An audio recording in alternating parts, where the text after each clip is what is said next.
Aleluia, graça e a paz a todos, bendito seja o nome do Senhor. Estamos aqui com mais uma oportunidade para falarmos do amor de Deus, da graça de Deus, a qual Ele tem derramado sobre a vida de todos aqueles que o invocam em espírito e em verdade. E o texto hoje a ser lido aqui é 1 João, capítulo 1, amém? Do versículo 1 ao 10, é um capítulo bem pequeno, mas que expressa grandes verdades de Deus, um amor maravilhoso da parte do Senhor, uma comunhão tremenda. Então que esta palavra venha realmente nos impactar nesse dia de hoje, venha te abençoar, não somente a você, mas toda a tua casa, em nome do Senhor Jesus Cristo. Amém?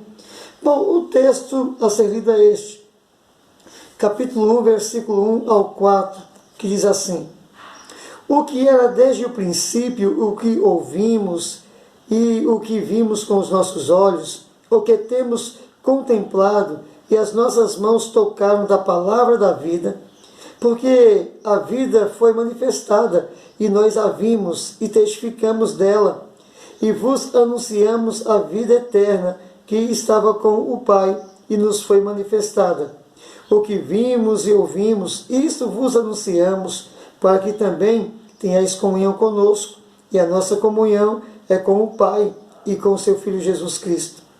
Essas coisas vos escrevemos para que o vosso gozo se cumpra. Bendito seja o nome do Senhor.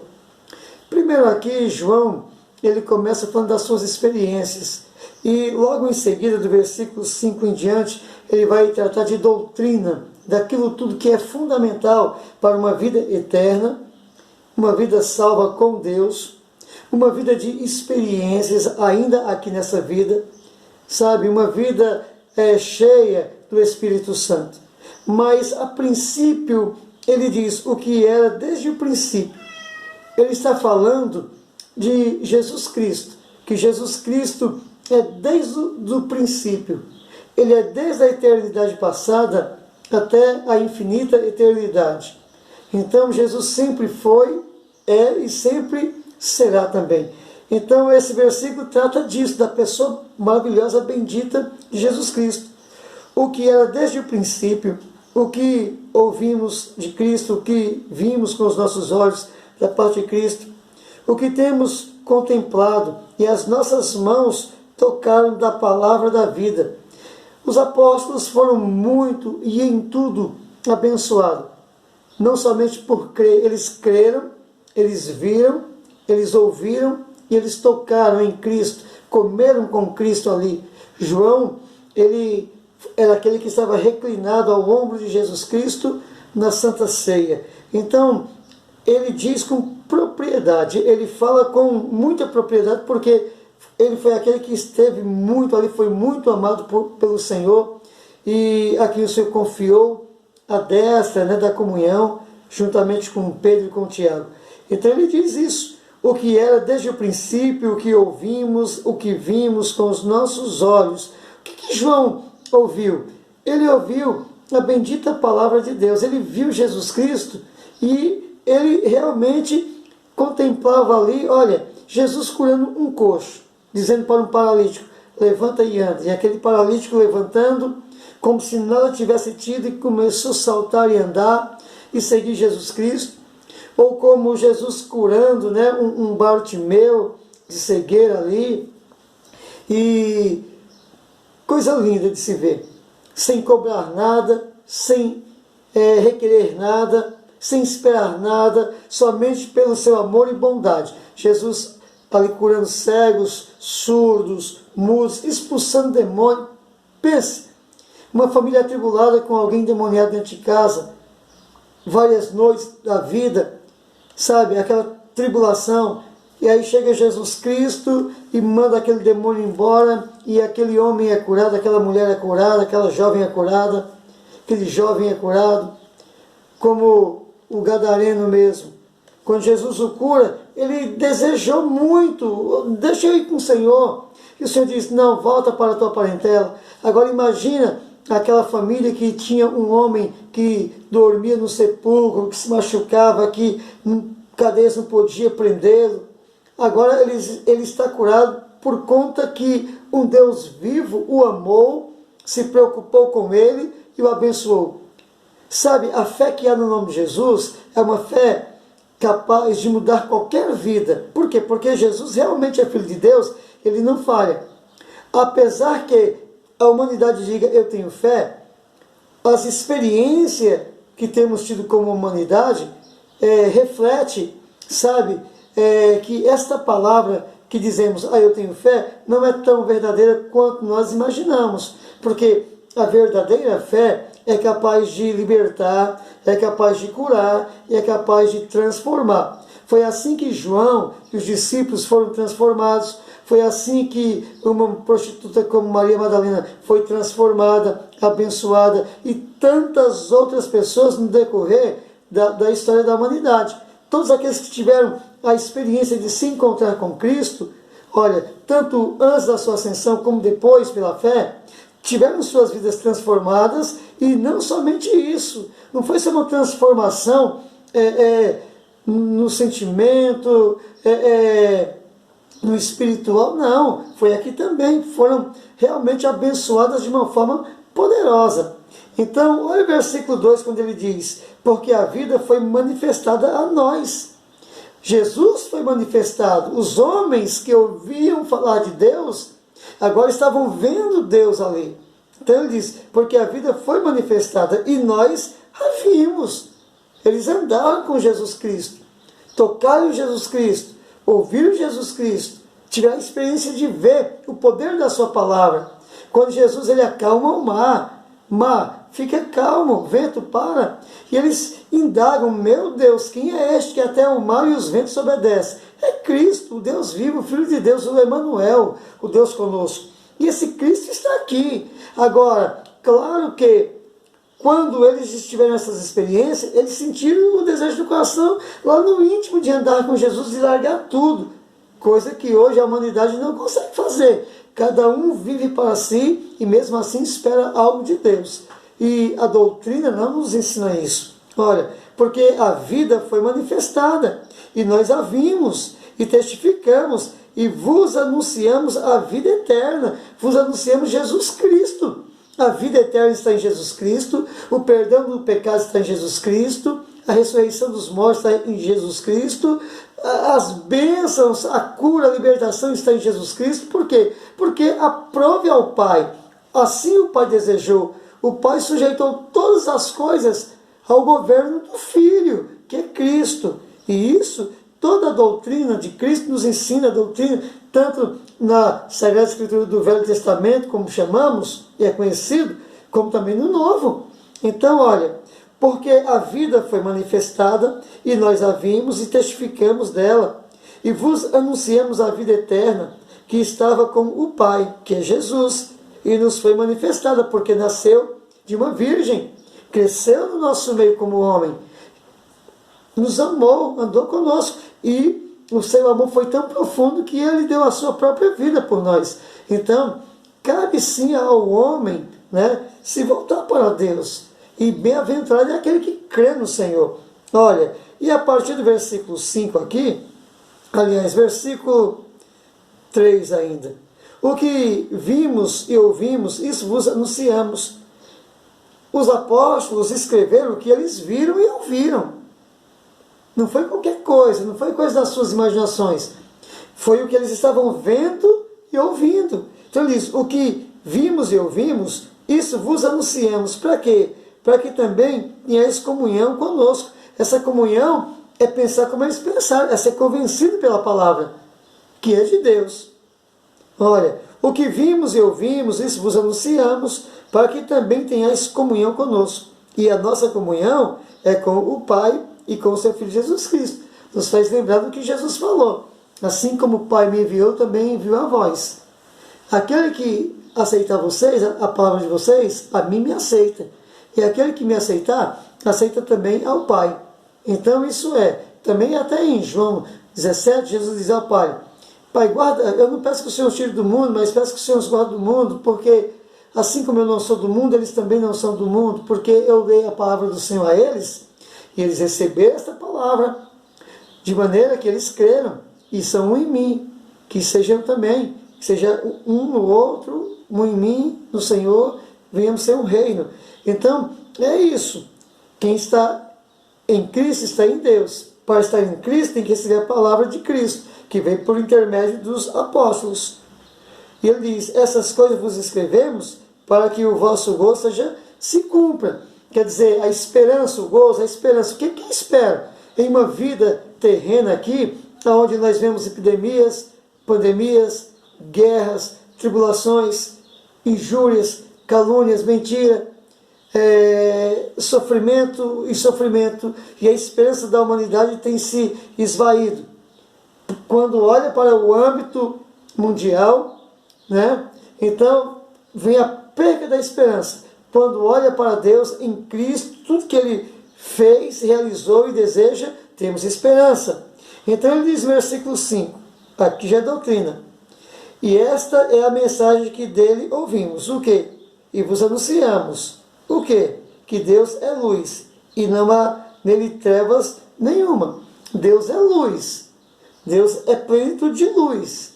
Não existe mentira em Deus, não existe engano em Deus, não existe maldade em Deus, porque a luz aqui representa tudo de bom. A luz representa um caráter puro, santo, atitudes puras, santas. É isso que simboliza a luz. Deus é luz. Em Deus não há trevas. Isso é, você pode confiar, porque se Ele falou, Ele vai cumprir. Por quê? Primeiro, Ele é Deus. Tem todo conhecimento, todo poder, toda glória. Ele sabe e pode todas as coisas. Ele é imortal, sabe? Então nele podemos confiar. Só que ele é luz. Então não há trevas. E olha o que diz mais aqui. Versículo 6. Se dissermos que temos comunhão com Ele, eu amo Deus. Se dissermos eu amo Deus, se dissermos eu creio em Deus, se dissermos eu tenho fé em Deus, olha o que está escrito. Se dissermos que temos comunhão com Ele e andemos em trevas, mentimos e não praticamos a verdade. Se eu digo que eu amo Deus, mas eu ando em mentira, então eu não estou em Deus. Se eu digo que eu amo Deus e ando aí com inveja, calúnia, maledicência e tantas outras coisas que é comum no seio da humanidade, no coração dos homens, é mentira. Então, não adianta falarmos, temos comunhão com Deus. Não. Para ter comunhão com Deus, temos que andar na luz, como Deus é luz, como Deus está na luz e é a própria luz. Vou repetir o versículo 6. Se dissermos que temos comunhão com Ele e andamos em trevas, mentimos e não praticamos a verdade. Mas, se andamos na luz, como Ele na luz está, temos comunhão uns com os outros, e o sangue de Jesus Cristo, seu Filho, nos purifica de todo pecado. Se andarmos na luz, a luz aqui, nesse versículo, se andarmos na verdade. Se andarmos na verdade, temos comunhão uns com os outros. E o sangue de Jesus Cristo nos purifica de todo pecado. Isto é, se mentimos, não estamos na luz. Mas se praticamos. Mas um é pecador todo... Sim, mas até quando a pessoa peca, a pessoa fala, então, pecou contra fulano, olha, eu pequei contra ti, me perdoe. Olha, veio para a luz. Por quê? Porque não está ocultando nada. Quando a pessoa oculta os seus pensamentos, por que seria? Qual o motivo da pessoa ocultar um pensamento? Lógico, porque a pessoa avaliou e ela compreende que o que ela pensa não vai ser aceito por muita gente. Por conta do quê? Porque para muitas pessoas esse pensamento pode ser errado, pode ser mal. Então essa pessoa oculta os seus pensamentos. Ocultando os pensamentos, essa pessoa já não anda na verdade, anda na falsidade. Porque se alguém chega para essa pessoa e pergunta, é Y? E a pessoa diz, é um X, essa pessoa mentiu. Mentiu para quê? Para ocultar uma verdade. Através do quê? De uma mentira. Sendo que essa pessoa agora não é de confiança, porque ela é uma pessoa falsa. Ela não consegue se mostrar o que tem por dentro, porque o que tem por dentro é podre aos olhos de muitas pessoas. É como Jesus falou do Sinédrio. Vós sois um sepulcro caiado. Por fora vocês são muito limpinhos, muito branquinhos, arrumadinho, bonitinho. Não é assim que as pessoas fazem no cemitério? Vão lá no sepulcro, né? E pintam, vão lá no sepulcro e aí colocam flores lá, né? Para que exale o seu perfume ali, no lugar de morte, tem um perfume das rosas. Então assim, só que se abrir um sepulcro daquele, ninguém consegue ficar perto porque vai sair uma podridão. Então quando a pessoa ela começa a ocultar todos os seus pensamentos, é porque ela tem a consciência que a conduta dela, aquilo que ela deseja fazer, não é aceitável. Então ela começa a andar na mentira, começa a ser uma pessoa falsa. Então uma pessoa desse tipo nunca vai poder estar com Deus, porque Deus é luz. Deus sempre fala, olha, Deus não deve satisfação a ninguém, Ele é Deus. Mas ainda assim, em Amós, capítulo 3, versículo 7, diz que o próprio Deus, sendo Deus, Senhor de todas as coisas, Ele não faz nada sem revelar aos seus profetas. Toda a história da humanidade está aqui registrada. Como é que vai ser para uns, como é que vai ser para outros. É que as pessoas não creem. As pessoas acreditam mais numa leitura de uma mão, né, através de uma cigana, de um cigano, do que na palavra de Deus. A pessoa acredita mais em profetas que das suas profetadas do que na palavra de Deus. Então, vai começar a andar em oculto. Olha só, vou repetir o versículo 6. Se dissermos que temos comunhão com Ele e andamos em trevas, isso é, na mentira, no engano, no ocultismo, mentimos e não praticamos a verdade. Mas se andamos na luz, como Ele na luz está, isso é, sendo sempre transparente, verdadeiro, então, claro que vamos ter comunhão um com o outro. Por quê? Porque sempre vai nos agradar andar com quem é sincero conosco. Sempre vai nos agradar andar com quem pratica o bem para conosco. Então, claro que vamos ter comunhão, vamos ter confiança, vamos poder contar com essas pessoas. Mas, sendo o inverso, claro que vamos fugir. Então ele diz, mas se andarmos na luz como Ele na luz está, temos comunhão uns com os outros. E sendo verdadeiro dessa maneira, o sangue de Jesus Cristo, seu Filho, nos purificará, né? E nos purifica, na verdade, de todo pecado. Olha o versículo 8. Se dissermos que não temos pecado, enganamos-nos a nós mesmos, e não há verdade em nós. Eu não erro nunca. E tem uma coisa muito triste, muito chata, muito preocupante, e são aquelas pessoas que tudo que faz, no momento que erra, sempre tem uma desculpa. Nunca diz, poxa, eu lamento, olha, me perdoe, me desculpe, olha, não era o que eu queria, não foi a minha intenção, não. A pessoa vem com desculpa. Aconteceu também por causa disso. Mas você também, não sei o quê. Então, essas pessoas que dão desculpa para tudo e nunca pedem perdão, nunca pedem uma desculpa, é preocupante. E essas pessoas passam a ser também pessoas que não faz bem para aqueles que estão próximos. E vão começar a ser o quê? Rejeitada. E aí vai vir um sofrimento, vai vir uma decepção, vai vir uma tristeza, mas por conta da sua própria conduta. Como também encontramos em Lamentações 3. Olha, do que se queixa o homem?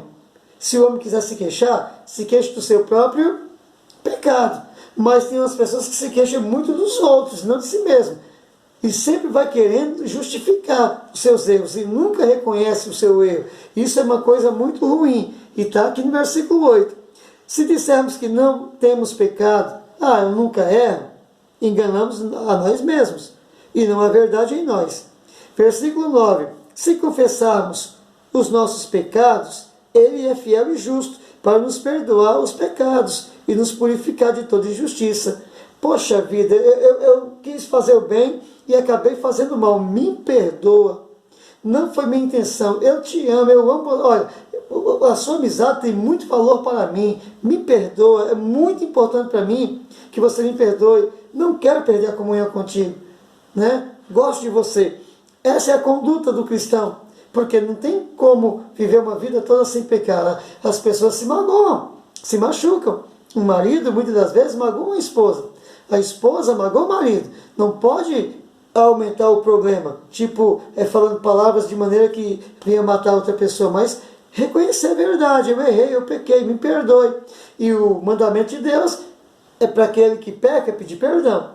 E o mesmo Deus diz para que aquele que foi ferido perdoe. E assim, se todos nós obedecemos a Deus, claro que vamos ficar bem. Porque quem foi ferido, magoado, perdoa. Quem pecou, se arrependa, não faça mais. Melhor. Então, claro que vai dar certo, né? Então ele diz, se confessarmos os nossos pecados, Ele, Deus, o Senhor, em Cristo, Ele é fiel e justo para nos perdoar os pecados e nos purificar de toda injustiça. Versículo 10. Se dissermos que não pecamos, fazemos-lo mentiroso, porque é Deus que diz que somos pecadores. Mas se a gente diz que não temos pecado, eu não preciso ir para a igreja porque eu não roubo, eu não mato, eu não minto, eu não traio, eu não prostituo. E quem disse que só essas coisas são pecados? Tem uma série de outras coisas que são pecado. Magoar o outro é pecado. Decepcionar o outro é pecado. Dar palavra para o outro e não cumprir é pecado. E essas coisas, quanto mais para Deus. Então que Deus nos perdoe os nossos pecados. Se dissermos que não pecamos, fazemos-lo mentiroso e a sua palavra não está em nós. Se a palavra de Deus não está em nós e nós não estamos em Cristo, como diz João capítulo 15, né? Versículos 5 a 7, que ele disse: em mim nada podeis fazer, mas no versículo 7, se você estiver em mim e a minha palavra estiver em você, você pode pedir qualquer coisa e será feito. Está dizendo, sem estar em Cristo, vamos pedir e não vamos receber. É por conta dessas verdades e por conta da nossa fraqueza humana e inclinação para o pecado que oramos e não recebemos. Por quê? Porque não estamos, muitas das vezes, em Deus e não praticamos essa verdade. Mas que esta palavra entre no teu coração e que você seja cheio do Espírito Santo e você seja uma bênção em nome de Jesus Cristo. Amém? Que Deus abençoe, que o teu dia seja uma bênção, que Deus faça uma obra poderosa em toda a tua casa, em toda a tua família, em nome de Jesus Cristo. Pai seja convosco.